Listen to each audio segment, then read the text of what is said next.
warahmatullahi wabarakatuh. Apa kabar kalian semua hari ini? Semoga tetap dalam keadaan sehat dalam lindungan Allah SWT.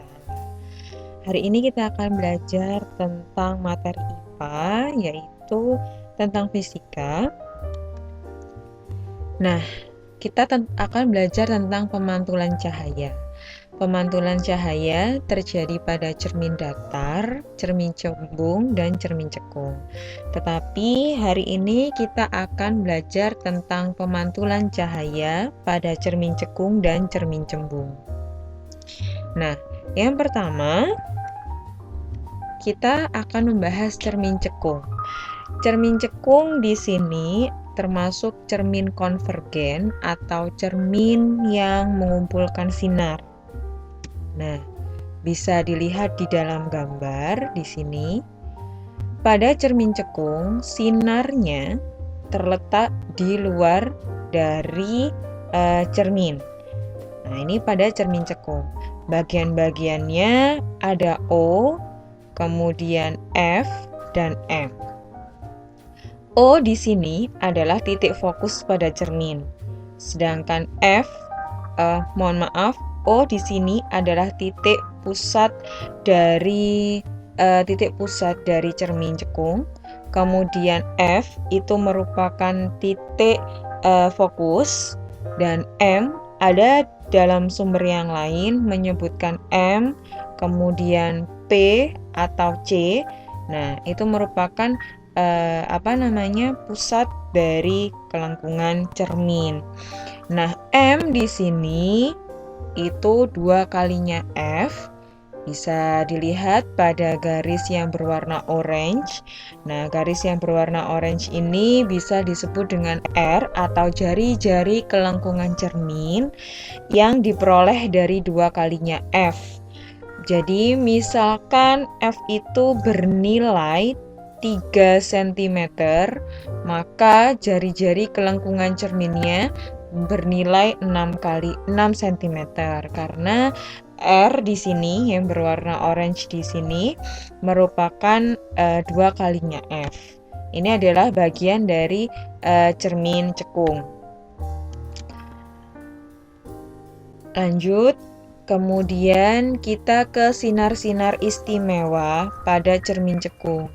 Cermin cekung memiliki 3 sinar istimewa. Yang pertama, nah, ini adalah sinar istimewa yang pertama pada cermin cekung, yaitu sinar datang sejajar sumbu utama, kemudian dipantulkan menuju titik fokus. Ini merupakan sinar istimewa yang pertama pada cermin cekung. Lanjut, kita ke sinar istimewa yang kedua. Nah, sinar istimewa yang kedua, kalau secara kasat mata itu terlihat sama dengan sinar istimewa yang pertama. Tetapi pada sinar istimewa yang kedua ini, sinar datang berasal dari titik fokus, kemudian dipantulkan sejajar dengan sumbu utama. Nah, yang membedakan antara sinar istimewa yang pertama dengan sinar istimewa yang kedua adalah letak dari tanda panahnya atau anak panahnya. Kalau yang kedua, sinar datangnya itu berasal dari titik fokus, kemudian dipantulkan sejajar dengan sumbu utama. Kemudian yang ketiga, yang ketiga ini lebih gampang sekali karena sinar datang dipantulkan menuju titik M, kemudian dipantulkan kembali dari titik yang sama. Jadi satu garis lurus seperti ini. Ingat, untuk menggambar sinar istimewa, untuk membentuk suatu bayangan, kalian tidak perlu membuat dengan 3 sinar istimewa tersebut. Cukup dengan 2 sinar istimewa sudah menghasilkan perpotongan garis yang menghasilkan bayangan. Kita lanjutkan ke Pembentukan bayangan cermin cekung. Pembentukan bayangan cermin cekung itu ada beberapa, tidak menghasilkan satu bayangan, tetapi menghasilkan beberapa bayangan. Yang pertama, nah bisa dilihat di sini.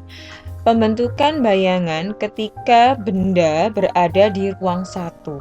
Ketika benda ada di ruang satu, nah sinarnya yang pertama, sinar datang sejajar sumbu utama dipantulkan melalui titik fokus yang berwarna pink ini.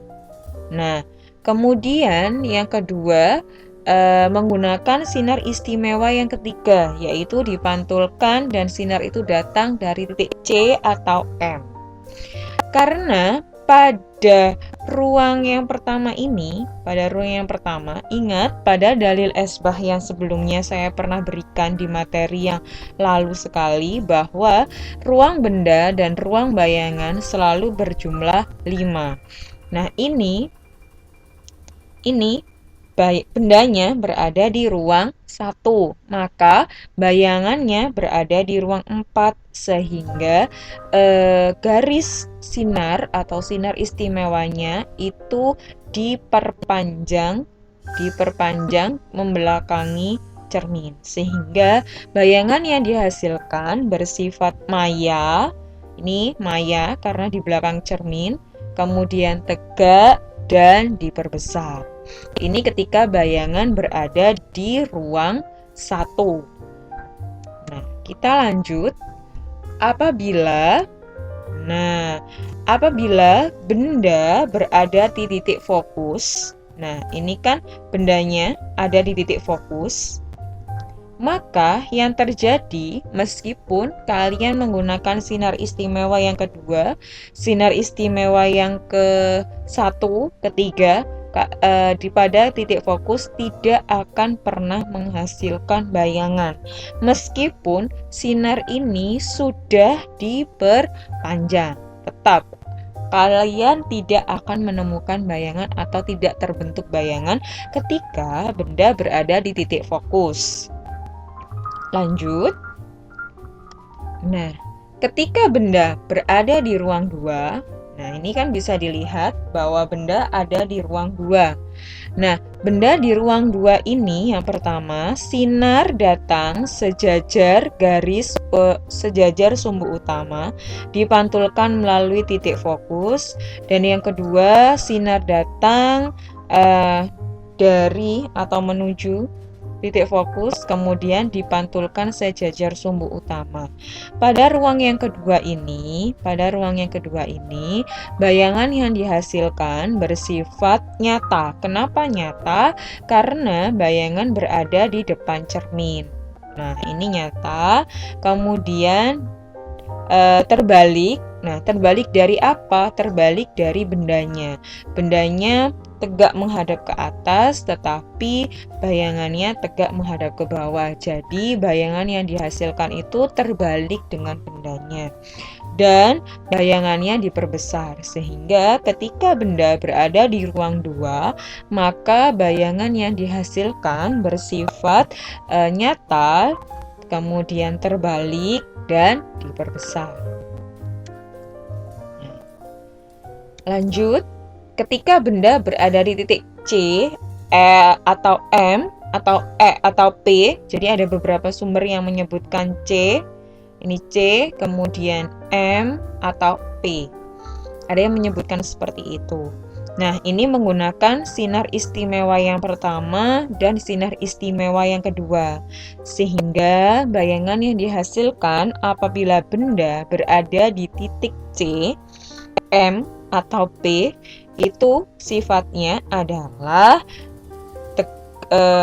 nyata, kemudian terbalik, dan sama besar. Ini sama besar dengan bendanya. Bayangan yang dihasilkan sama besar dengan bendanya.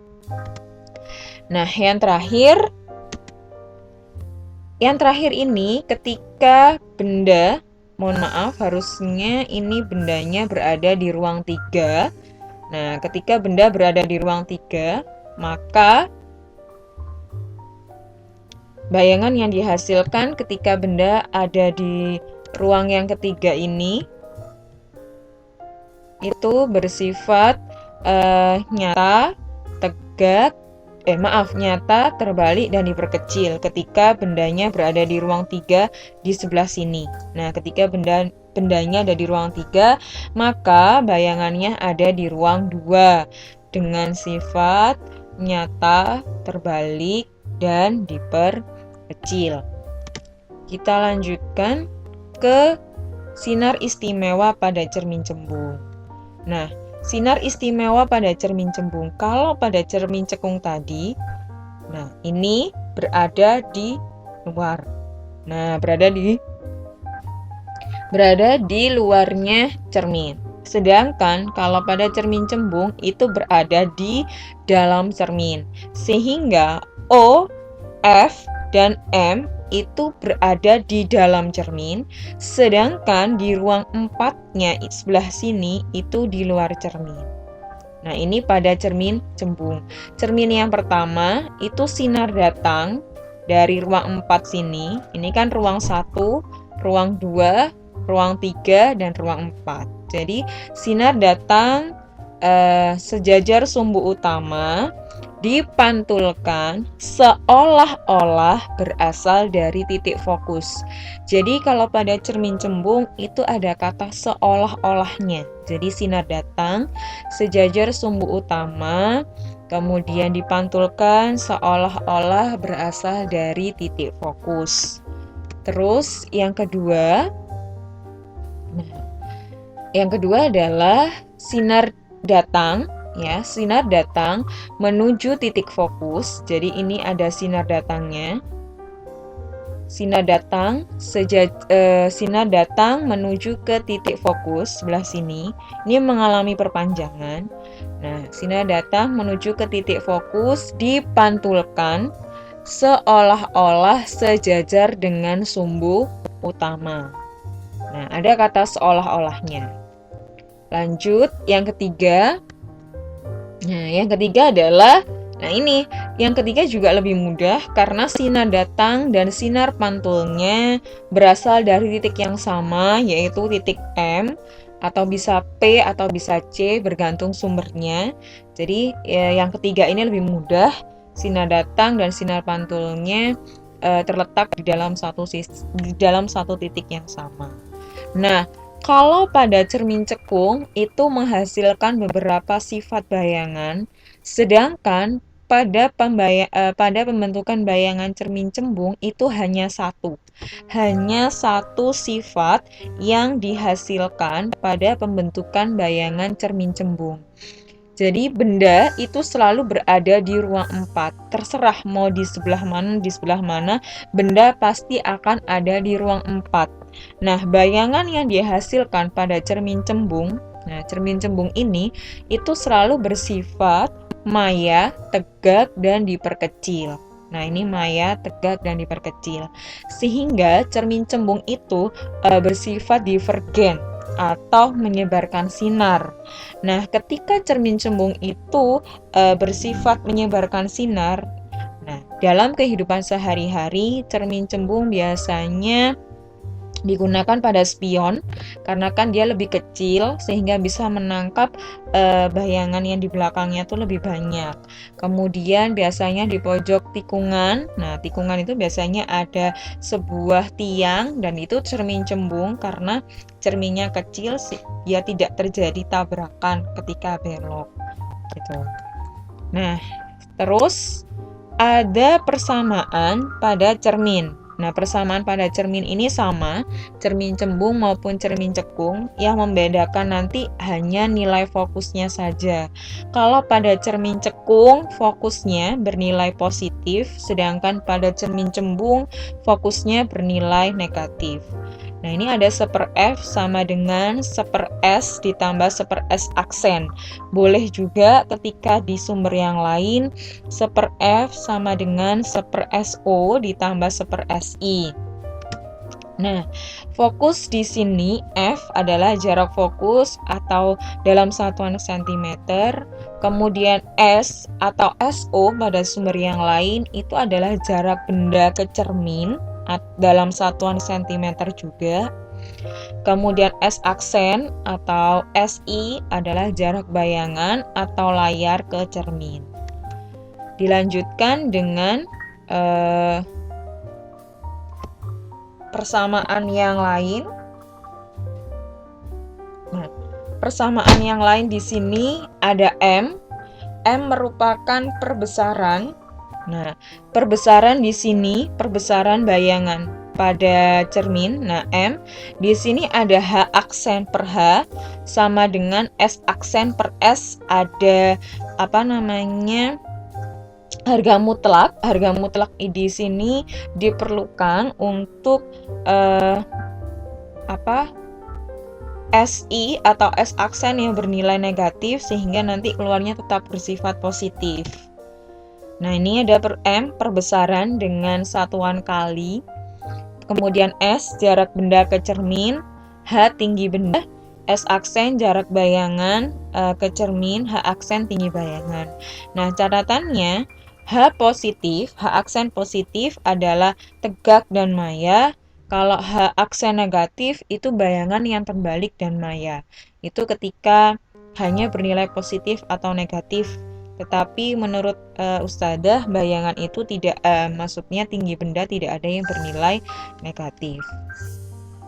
Nah, saya berikan contoh soal. Di sini ada sebuah benda diletakkan 10 cm di depan cermin cekung.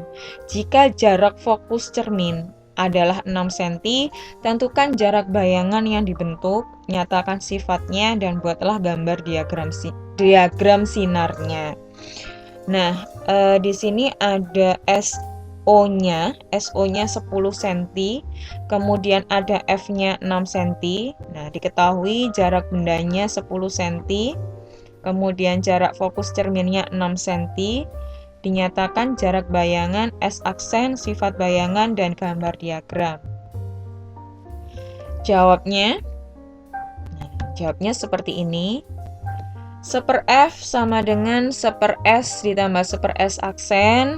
Nah, nanti pada akhirnya S aksen ini dibalik, yaitu ini kan 5/3/30 sama dengan 1/S aksen. Nah, S aksennya ini dibalik menjadi 30/2 sama dengan 15 cm. Nah, 15 cm ini perbesarannya 1,5 kali. 1,5 kali, jadi M sama dengan S aksen per S, 15/10 sama dengan 1,5. Nah, ini adalah diagram sinarnya. Diagram sinarnya ketika benda berada di ruang 2, maka bayangan di ruang 3. Sebenarnya, meskipun tanpa digambar diagram sinar, ketika antum semua tahu bahwa fokusnya itu 6 cm, maka di ruang 1 O sampai F itu 6 cm, maka F sampai M itu adalah 7 sampai 12 cm pada ruang 2. Kemudian 13 sampai selanjutnya itu adalah ruang 3. Ketika benda S ini berjarak 10 cm, maka sudah dipastikan bahwa benda itu berada di ruang 2. Karena di ruang 1 itu jaraknya 6 cm, kemudian ruang 2 7 sampai 12. Jadi kalau pada S-nya itu 10, maka bendanya berada di ruang 2 dan bayangan sudah otomatis berada di ruang 3. Karena nomor ruang benda itu sama dengan nomor ruang benda ditambah nomor ruang bayangan itu sama dengan 5 menurut dalil Esbah. Note dari pembelajaran hari ini ada beberapa soal. Nah, di sini ada 3 soal saja, dan dilihat apakah ini pada cermin cekung, pada cermin cembung, atau pada cermin cekung lagi. Jadi karena saya ingatkan sekali lagi bahwa fokus pada cermin cembung itu bernilai negatif, sedangkan fokus pada cermin cekung itu bernilai positif. Nah, note hari ini bisa dikumpulkan pada hari Rabu maksimal pukul 12 malam. Sekian pembelajaran tentang pembentukan bayangan pemantulan cahaya pada cermin cekung dan cermin cembung. Jazakallahu khair. Semoga pembelajaran hari ini bisa bermanfaat untuk kalian. Tetap sehat di rumah, tetap semangat mengikuti pembelajaran online. Jangan lupa untuk melaksanakan ibadah-ibadah sunnahnya dan jangan ditinggalkan murojaahnya. Sekian dari saya, sekian dari Ustazah. Saya akhiri. Wassalamualaikum warahmatullahi wabarakatuh.